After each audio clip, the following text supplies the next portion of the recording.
인터넷 끝판왕과 함께하는 NBA 위클리 리뷰, 느바비큐 NBA 위클리 리뷰도 올 한 해 이제 마지막을 향해 달려가고 있는 시점에 더 재미난 주제로 또 돌아왔는데요. 최근에 이제 그 컵 대회가 끝이 났잖아요. 이 컵 대회 뭐 가치 논란 뭐 이런 걸 떠나서 어찌 됐든 사실 요즘에는 뭐 세크라멘토나 뭐 이런 팀들이 치고 올라왔지만 한때는 뉴욕 닉스 하면 참 운영을 못하는 팀 뭐 이런 게 대명사처럼 됐던 시기가 있었는데 그런 닉스가 이제 정말 환골탈태해서 이 컵 대회 우승까지 거머쥐는 그런 또 기염을 토했는데 이 뉴욕 닉스를 한번 조명해 보고자 오늘 주제를 편성을 했는데 요거 우리 이번에는 위원님부터 이번 컵 대회에서의 뉴욕 닉스 좀 어떻게 보셨어요? 사실 제가 후반부터 봤어요. 후반부터 봤는데 그때는 샌안토니가 이기고 있었어요. 네. 이기는구나 했는데 결국 4쿼터에 뒤집었어요. 근데 그 따라가는 역할을 해준 건 아누노비였고 마침표를 찍은 거는 브런슨이 아닌가 싶었거든요. 네.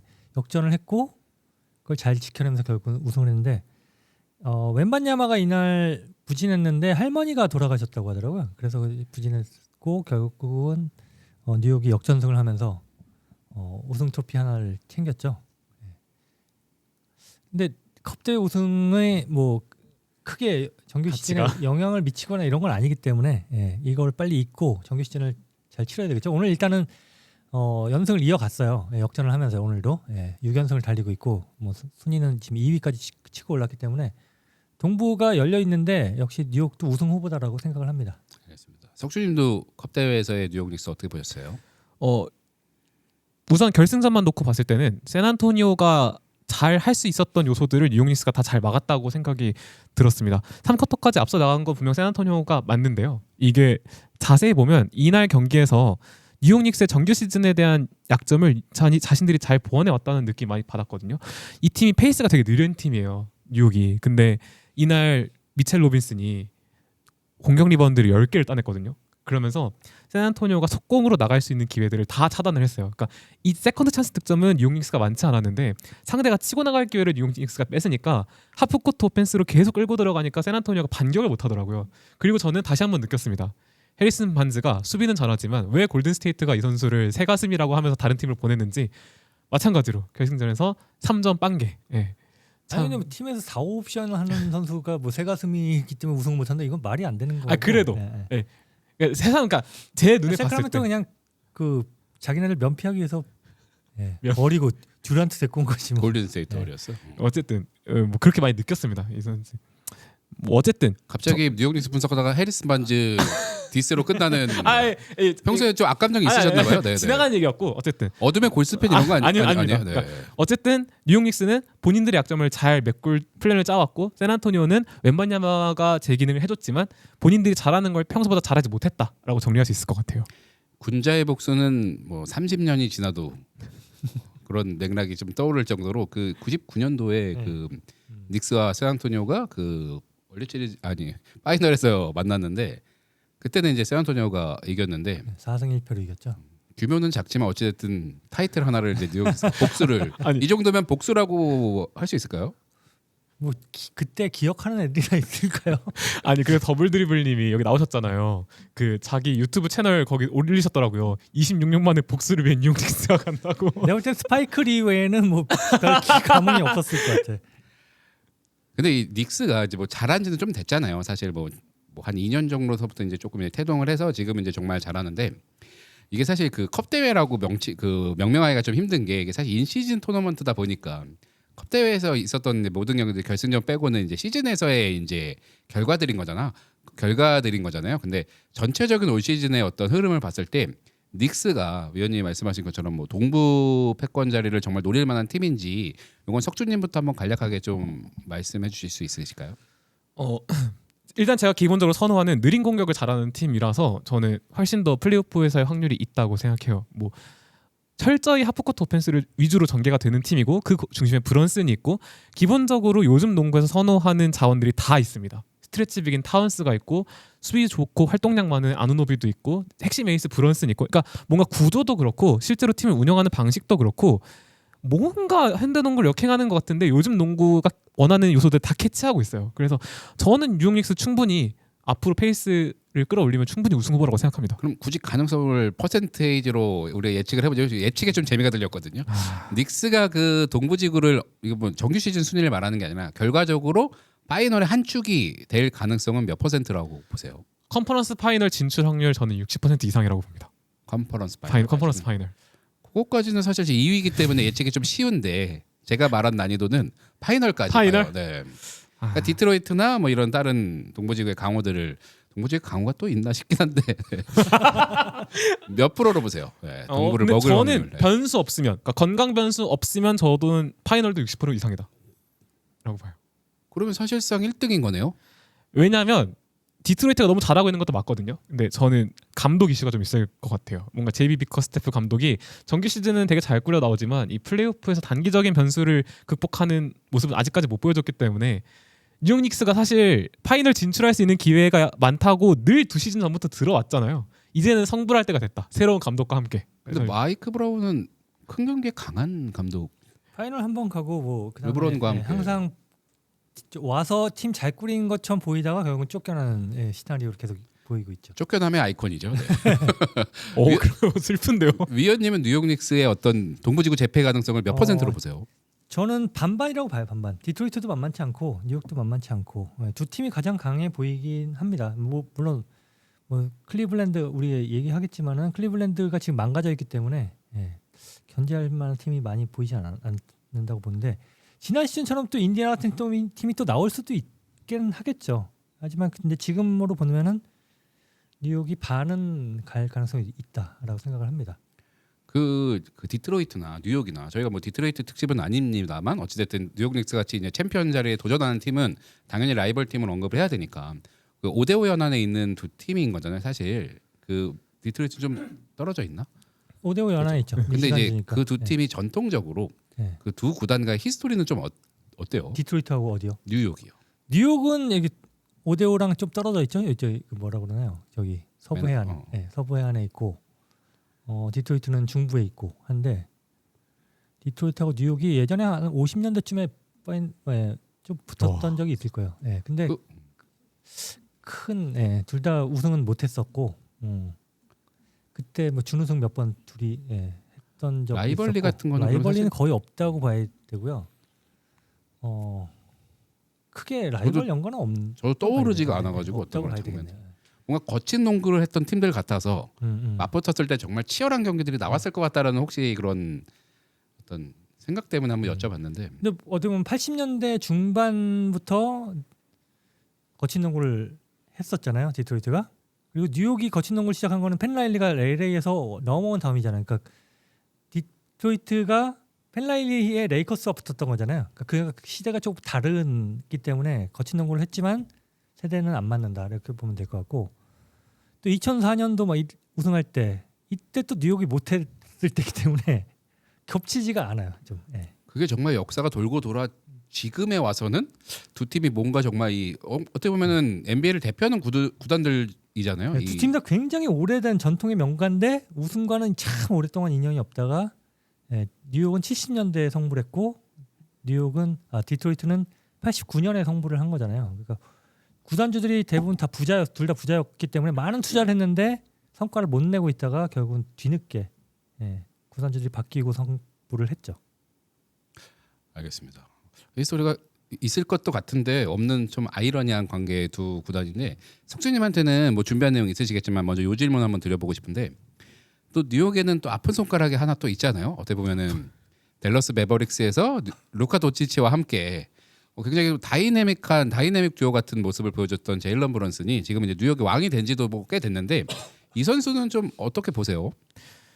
뭐 댈러스 팬 입장에서 보면 사실 저는 브런슨을 잡길 바랬어요. 그러니까 댈러스가 서부 컨퍼런스 파이널에서 골스한테 깨질 때도 많은 사람들이 뭐 브런슨 갖고 얘기를 많이 했는데, 뭐 사실 브런슨에 대한 이슈 자체는 제가 잘 모릅니다, 솔직히. 근데 저는 이슈와 별개로 브런슨 잡고 싶었어요. 왜냐하면 돈치치 옆에서 이 정도 영향력을 발휘해줄 수 있는 핸들러가 많이 없다고, 그 당시엔 볼륨이 크지 않았음에도 불구하고 생각했기 때문에 잡길 바랬는데, 뉴욕이 먼저 이제 브런슨을 원했기 때문에 또 아버지도 코치로 데려오고 하면서 크게 아쉽진 않습니다. 만약에 그때 댈러스 팬 한 10분 세워놓고 브런슨이 잘할 거라고 예상했어라고 물어보면 저는 아무도 이렇게까지 잘할 거라고는 예상 못했을 것 같아요. 왜냐하면 돈치치가 워낙 같이 백코트에 서 있으면 이게 상대의 볼륨을 잡아먹고 자기가 다 집어넣고 득점 볼륨을 다 독차지하는 스타일이기 때문에 어빙처럼 특출나게 개인 기술이 엄청 좋은 선수가 아닌 이상 백코트 핸들러가 그것도 성장하는 백코트 핸들러가 볼륨을 챙겨가기 쉽지 않거든요. 근데 저는 그런 스타일을 너무 잘 알고 있으니까 저 옆에서 저 정도로 해? 해서 전 잡길 바랬죠. 사실. 얘는 브런슨 좀 어떻게 보세요? 정말 잘하는 것 같아가지고. 뉴욕으로 잘 온 거죠. 댈러스에 있었으면은 이 옵션이었을 안 됐을 거예요, 이렇게. 이 옵션이 됐고,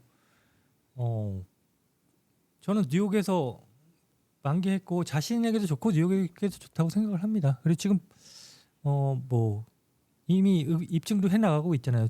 컨퍼런스 파이널까지 갔고, 뭐 세컨 팀에 들어갔고, 뭐 이러면서 잘해주고 있고, 돈 많이 받고 있고, 뭐 네. 비올스타 다 이런 거 아닌가요? 네. 돈치치보다 심지어 컵 대회 MVP를 먼저 받았습니다.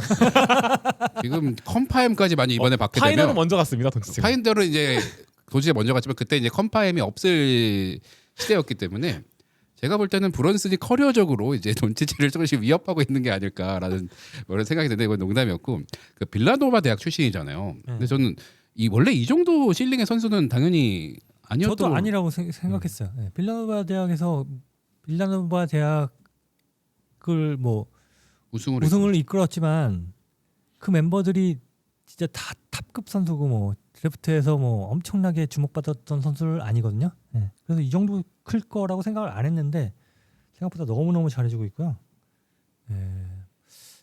약간 느린 농구에 적합한 선수고 그 농구를 뉴욕이 하니까 더 잘 되고 있다라고 생각을 하고요. 네.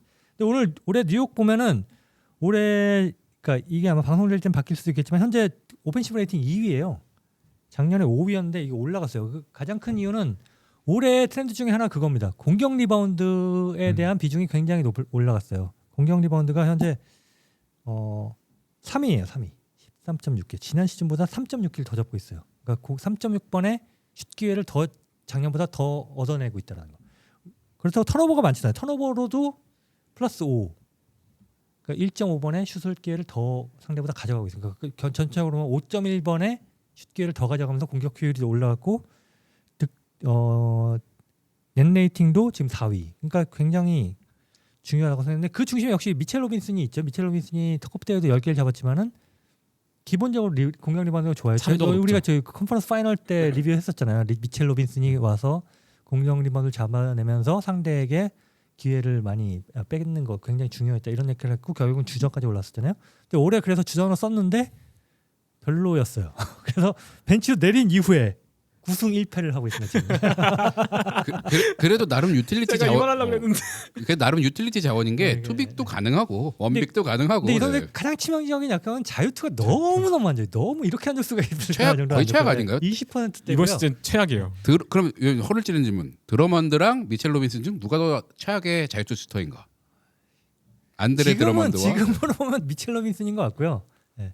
그리고 이 팀이 지금 감독이 바뀌었잖아요. 지난 시즌에는 탐 티버더 감독의 그 답답한 로테이션 적은 농구에서 지금은 로테이션도 많이 돌리고 있어요. 그게 그 현대 NBA의 어떻게 보면 추세를 따라가고 있다고 볼 수 있는데 지난 시즌에는 35분 이상 뛰는 선수가 5명이었어요. 근데 지금은 딱 한 명밖에 없어요. 브런슨 한 명. 그것도 35.1분 살짝 넘고 있는 거죠. 그러니까 관리도 잘해주고 있기 때문에 플레이오프에서 아마 여력이 더 생길 겁니다. 그리고 이 팀 지금 트레이드 뭐 한다 이런 소리도 있잖아요. 혹시라도 성공적인 트레이드 한다면은 우승 후보로도 올라갈 수 있겠지. 만약에 쿤보 같은 애 데리고 온다 그러면은 아니면 자연은 아니었으면 좋겠지만은 근데 이번 컵대회 우승으로 뭔가 선수들이 우리끼리 할 수 있다라는 어떤 그런 또 마인드가 또 생기면 2위까지 나갔는데 그렇게 빅 트레이드를 물론 시장을 생각하면 너무나 하고 싶겠지만 전력을 근데 받는 선수가 누구냐에 따라 다르겠죠. 만약 쿤보라고는 저는 100% 해야 된다고 생각을 하고 출혈이 어느 정도 있더라도 해야 된다고 생각합니다. 왜냐하면은 우리 잘할 수 있어 이런 식으로 해서 결국은 뭐 우승은 못하고 꼬꾸라질 가능성이 있다라고 생각을 하거든요. 이건 사실 약간 농담을 던졌던 게 이거 최근에 그 매니아 그 뉴스를 보니까 배너를 뭐 걸지 않겠다 뭐 이런 얘기를 하더라고요. 뉴욕 닉스가 컵대회 우승한 그 어떤 거기에 이제 뭐 만족하지 않겠다 뭐 이런 식의 메시지인 것 같은데 어쨌든 이제 이 팀은 어쨌든 이제 또 높은 목표를 확인해서 가야 되니까. 메디슨 스퀘어 가든 가보면은 배너 걸 자리가 컵 대회 같은 거 정도의 짜잘한 걸 걸 자리가 짜잘하다. 없어요. 짜잘하다. 네, 왜냐면 이 팀이 이 구장을 쓰는 게 얘네뿐 아니라 많아요. 예. 아이스 하키 팀도 있고 WNBA 팀도 있고 한데 아이스 하키 팀도 명문이거든요. 예, 뉴욕 레인저스도 명문이고 그리고 별의별 이상한 또 막 빌리 조엘이 걸려 있어요. 왜냐하면 빌리 조엘이 연속 매진 기록 이게 이런 것도 걸려 있기 때문에 걸 자리가 아마 없을 겁니다. 그래서 그 크립스닷컴 아레나를 쓰고 있는 레이커스가 조용히 배너를 컵대회 배너를 내렸다라는 그런 또 내렸대요? 네, 약간 또 후일담이 좀 레이커스도 그런 거에 만족할 구단은 아니기 때문에 그 아까 위원님이 얘기하신 것처럼 리바운드가 되게 공격 리바운드 특히 저는 거기에 이제 하나 좀 얹고 싶은 선수가 조시 하트. 그러니까 예를 들면 브론슨이랑 이제 같은 이제 대학을 나오기도 했고 리바운드를 정말 잘 잡아주고 정말 이 사이즈에 이거보다 더 리바운드를 잘 잡을 수 있나 싶을 정도로 리바운드 잘 잡아주는데 조시 하트는 좀 어떻게 보세요, 석주님? 조시아트 얘기를 먼저 하면 이 뉴욕 닉스의 구성이 브런슨이 되게 잘할 수 있는 환경 위주로 조성이 되어 있어요. 일단 스페이싱이 되는 빅이 있고 수비를 정말 잘해주는 윙들이 있고 무엇보다 조시아트가 있음으로 해서 저는 강조가 되는 건 사람들이 그런 거 있잖아요. 귀찮은 건 내가 안 했으면 좋겠어. 이런 마인드가 분명히 있단 말이에요. 조시아트는 그 귀찮은 것만 다 골라내서 잘하는 유형의 선수라서 저는 이게 팀 로스터에 엄청 큰 도움이 된다라고 생각을 하고 있어요. 오죽하면 이 선수가 벤치에 있다가 지금 감독이 선발로 다시 올렸잖아요. 그러면서 지금 되게 잘하고 있거든요. 그러니까 이 선수는 키랑 상관없이 팀의 가려운 부분들만 긁어줄 수 있는 선수다. 이렇게 볼 수 있습니다. 거의 뭐 뉴욕 닉스 스타팅 라인업의 평균 외모를 올려주는 영화 배우 톰 하디를 닮은 조시 하트 얘기를 했는데 뭐 굳이 하트 얘기가 아니어도 좋으니까 좀 이 선수 언급하고 싶다라고 하는 선수가 혹시 좀 있으신가요? 그리고 이번 그 컵대회 결승에서 잘해줬던 선수가 타일러 콜렉 선수. 네. 이 선수 한 10분 정도 뛰는 선수인데 작년에도 그 덥스님 왔을 때도 뭐 농담 삼아 얘기했던 선수인데 기회를 오래 받고 있죠. 이 선수는 대학에서 굉장히 잘했던 선수고 고학년 출신이고 그래서 기본적으로 10분 정도는 소화해줄 수 있는 선수라는 얘기는 아마 예전에도 했던 것 같아요. 근데 그 기회를 받아서 잘하고 있고 가끔 이렇게 좋은 활약을 해주고 있기 때문에 탐티보도가 떠난 것이 이 선수에겐 복이다 이런 생각을 하고 다른 선수들도 뭐 많은 기회를 받으면서 주전들의 혹사가 이제는 남의 일이 됐기 때문에 플레이오프에서 저는 항상 이 팀의 걱정거리는 플레이오프 올라갈수록 건강. 걱정이었거든요. 누구 하나 쓰러지지 않을까 이런 거 걱정했는데 올해는 그나마 좀 덜하지 않나 이런 생각이 들어서 그만큼 더 기대가 큽니다. 게다가 뭐 마이크 브라운 감독 그 클리블랜드 준우승도 시켜봤던 감독이고 여러 팀 플레이오프에 올려봤잖아요. 그리고 공격 재능, 수비 재능도 있기 때문에 지난 시즌보다 약간 업그레이드가 된 느낌이 듭니다. 또 직전 구단이었던 세크라멘토 킹스에서도 성적을 굉장히 그렇죠, 잘 성적 냈던 냈었죠. 근데 그 다음에 그 벽을 항상 유지력이 떨어졌죠. 그 다음 걸 못 넘는 게 좀 아쉬웠는데 넘을 수 있을지 모르겠네요. 모든 장애와 모든 어떤 위기는 또 깨어지기 마련이니까 또 이번에 또 한번 기대를 해보는 걸로 하고요. 석준님도 또 언급할 만한 선수가 좀 있으신가요? 저도 콜렉을 준비했는데 이 콜렉이 아마 익숙하지 않으신 분들이 있을 수도 있어요. 딱 어떤 가드를 생각하냐면 되냐면 운동 능력 떨어지는데 전술 수행하는 능력 진짜 좋은 가드들이 살아남는 거를 이 선수가 완전히 진짜 120% 보여주고 있다. 심지어 10분 뛰면서 효율도 되게 좋다라고 저는 생각하고 아까 잠깐 출전 시간 언급해 주셨는데 이번 시즌 뉴욕 닉스에서 10분 이상 뛴 선수가 무려 10명입니다. 평균 출전 시간이 10분 이상 되는 선수가 10명이나 돼요. 정말 티보드 감독 시대 때는 상상도 할 수 없었던 로스터 운영법이고 아까 잠깐 얘기 드리긴 했는데 이 팀이 그 페이스가 되게 낮아요. 근데 저는 이게 공격 리바운드 탓인 것도 있지만 기본적으로 이 팀이 속공을 추구하기보다 3점 슛 시도가 굉장히 많습니다. 경기당 평균 거의 40개 가까이 던지면서 높이가 좋은 팀임에도 3점 슛을 포기하지 않아요. 그러니까 제가 아까 말씀드렸던 뭔가 빠르지 않은데 현대농구가 원하는 것들을 다 캐치하고 있다라는 부분이 전 여기서 보여진다고 생각하고요. 그러다 보니까 오히려 상대 수비수들이 밖으로 끌려 나오기 때문에 키가 작은 브런슨도 안쪽으로 들어가기 좀 더 부담이 없어진다라고 생각을 하고 있고 이 로스터에서 제일 중요한 건 저는 오지 아누노비라고 봅니다. 그러니까 어떻게 보면 공격을 잘하는 선수들이 이미 많기 때문에 안쪽을 활발하게 빨빨빨 돌아다니면서 포지셔닝을 선점하는 유형의 선수가 뉴욕 닉스에겐 되게 중요하고 조시 하트도 이 역할을 되게 잘해주고 있는데 아무래도 좀 더 프레임이 있고 단단하고 잘 달리는 아누노비가 이 역할을 되게 잘 이행해주고 있다고 생각해요. 그 염영근 기자님이 하도 이제 광범위하게 폭격을 하셔가지고 항상 염영근의 남자들이 구단마다 있기 마련인데 그때 이제 이런 애 데리고 뭘 해의 주인공이었던 조던 클락스는 혹시 좀 어떻게 좀 잘하고 있나요? 네. 저는 괜찮다고 봐요. 어차피 이 선수가 뭐 식스맨급 선수기 때문에 이 정도면 괜찮다라고 보고요. 뭐 이 선수가 뭐 뭘 기대했을까 연근이.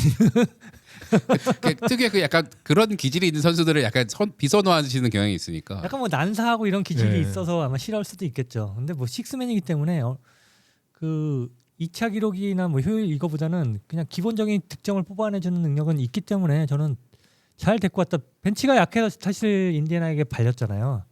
네, 그런 거 보면은 잘 데리고 왔다고 저는 생각합니다. 알겠습니다. 저는 조던 클락슨 얘기할 때 환경을 꼭 얘기해줘야 된다고 생각해요. 그러니까 이 선수가 있었던 환경을 얘기해줘야 된다. 예를 들면 피디님도 잘 아시겠지만 2010년대 중후반의 레이커스, 그러니까 완전 약팀일 때, 그리고 이 선수가 사실 우승권 팀에서 뛰어본 기록은 르브론이 있던 시절 1718 클리블랜드 정도가 다예요. 그 뒤에 기록을 보면 유타 재즈 뭐 있는데 이때 도노반 미첼이 있긴 하지만 떠나고 나면서 세태기를 걸었는데 그때도 트레이드 될 거랑 막 얘기가 많았는데 결국엔 유타에서 뛰었잖아요. 그러니까 기본적으로 아주 강팀에서 제한된 조건에서 뛰어본 적이 없는 선수이기 때문에 좀 더 난사의 이미지가 저는 깊게 박혀 있다고 생각하거든요. 따지고 보면 탱킹 팀이 아닌 곳에서 뛰면 조던 클락스는 파이널까지는 가는 선수다. 이렇게 뭐 정리를 해도 될까요? 아 근데 그 표본이 적어서 모르겠어요. 그래도 어쨌든 지금 데이터적 100% 아닌가요, 거의? 네.